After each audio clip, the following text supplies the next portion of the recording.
بسم اللہ الرحمن الرحیم۔ رسول اکرم صلی اللہ علیہ وسلم نے فرمایا، ابلیس کا تخت پانی پر ہے، وہاں سے وہ اپنے لشکر روانہ کرتا ہے۔ اس کے نزدیک سب سے زیادہ پسندیدہ شیطان وہ ہوتا ہے جو سب سے زیادہ لوگوں میں فتنہ ڈالتا ہے۔ اس کے لشکر میں سے ایک آ کر کہتا ہے، میں نے ایسا ایسا کیا ہے۔ وہ سردار کہتا ہے، تم نے کچھ بھی نہیں کیا۔ پھر ان میں سے ایک آ کر کہتا ہے، میں نے ایک میاں بیوی کے درمیان جھگڑا کرا دیا ہے۔ وہ اس کو اپنے قریب کر کے کہتا ہے، ہاں تم نے بہت اچھا کام کیا ہے، اور اس کو گلے لگا لیتا ہے۔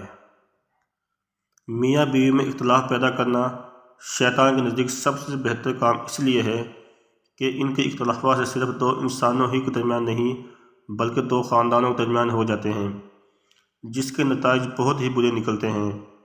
لہٰذا میاں بیوی کو ایسے موقع پر اعوذ باللہ من الشیطان الرجیم پڑھنا چاہیے۔